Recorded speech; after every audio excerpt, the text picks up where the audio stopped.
بسم اللہ الرحمن الرحیم۔ حدیث میں ہے نبی اکرم صلی اللہ علیہ وسلم نے فرمایا کہ ہر اہم کام، ہر عظیم الشان کام جو اللہ تعالیٰ کے نام کے ساتھ بسم اللہ الرحمن الرحیم کے ساتھ شروع نہ کیا جائے تو وہ کام ادھورا اور ناقص رہتا ہے۔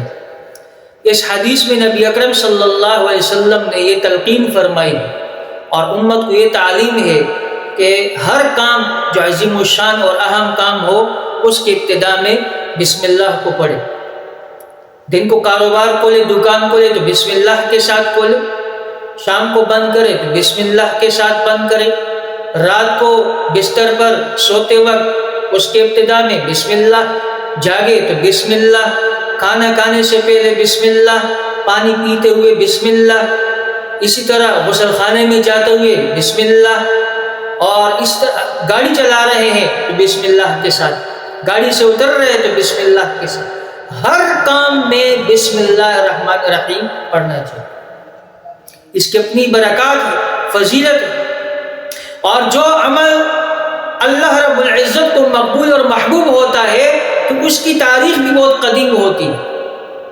جس طرح کہ حضرت نوح علیہ السلام کو طوفان نوح سے بچانے کے لیے بحکم الہی ایک کشتی تیار کرائی گئی، اور پھر حکم ہوا کہ اس کشتی میں تمام مسلمان سوار ہو جائے، اور وہ سوار اور کشتی چل پڑی۔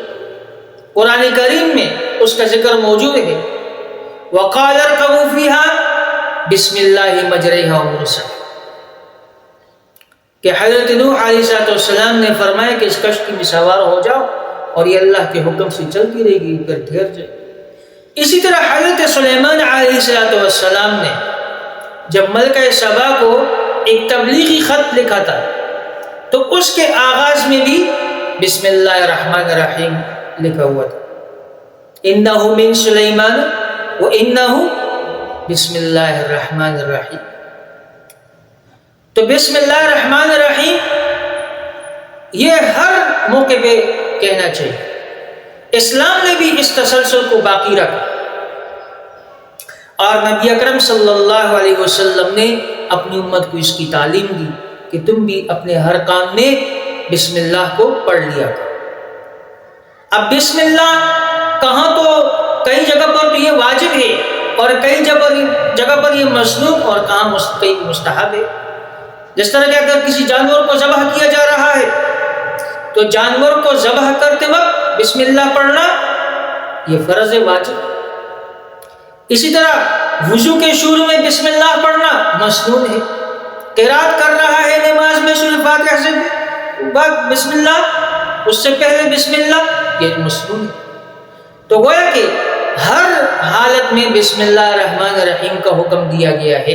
امام فخر الدین رازی رحمۃ اللہ علیہ نے ایک واقعہ حضرت عیسیٰ علیہ السلام کے حوالے سے نقل کیا اور فرمایا کہ ایک مرتبہ حضرت عیسیٰ علیہ السلام کا ایک قبر کے پاس ہوا تو اس کو عذاب ہو رہا تھا۔ پھر جب وہ واپس آئے، وہاں سے گزرے تو دیکھا کہ رحمت کے 2 فرشتے اس کے پاس جو ہے وہ ایک نور کھڑے کیے ہوئے، نور لے کے کھڑے ہوئے، وہ فرشتے کھڑے ہوئے۔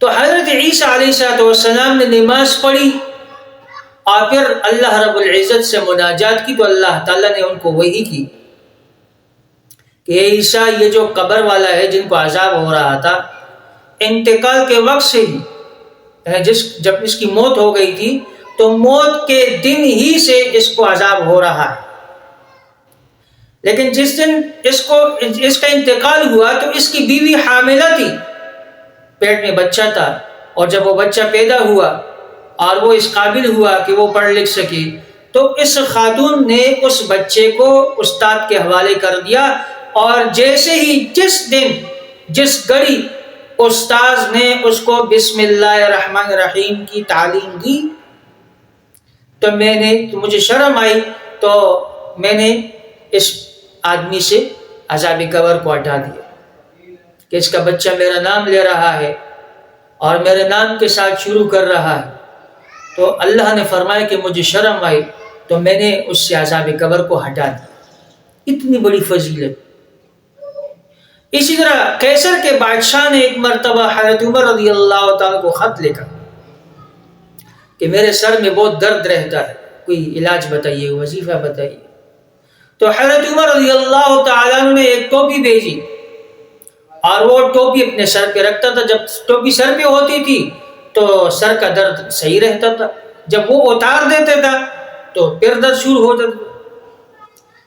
تو اس نے دیکھا کہ اس کے اندر ہے کیا۔ جب اس نے ٹوپی کو کھول دیا تو اس کے اندر ایک کاغذ تھا، اور کاغذ پر لکھا ہوا تھا بسم اللہ الرحمن الرحیم۔ تو اس کی بہت بڑی فضیلت ہے، اس کی اپنی برکت ہے۔ اب یہاں پر یہ معاملہ، اب وہ ایک عدد ہے 786، بعض تحریروں کے شروع میں یہ لکھا ہوتا ہے، اور اس کو بسم اللہ کا متبادل بتایا جاتا ہے کہ ہم بسم اللہ کا متبادل۔ تو بھائی کوئی بھی عدد بسم اللہ کا متبادل نہیں بن سکتا۔ بسم اللہ کی اپنی فضیلت ہے، وہ فضیلت اس عدد کو حاصل نہیں ہے، لہٰذا کسی بھی تحریر کی شروع میں صراحتاً بسم اللہ الرحمن الرحیم کو ہی پڑھنا چاہیے۔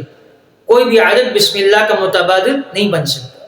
ہاں، اگر جہاں پر واقعتاً وہ توہین کا آمیزش آ رہا ہو اور بے حرمتی ہو رہی ہو، کہ اگر کوئی تحریر کے شروع میں لکھ دیا جائے اور پھر وہ تحریر لوگ پڑھ کے کسی راستے وغیرہ میں پھینک دیتے ہو، تو اگر ایسی کوئی بے حرمتی کا اندیشہ ہو تو پھر اس تحریر کے شروع کرتے وقت زبان سے بسم اللہ پڑھے اور پھر عدد کو تحریر کے شروع میں لکھ دے۔ تو اس طرح وہ بے حرمتی سے بھی بچ جائے گا اور فضیلت بھی حاصل ہو جائے گی کہ زبان سے بسم اللہ پڑھے اور پھر تحریر کے شروع میں اس عدد کو لکھ دیا جائے۔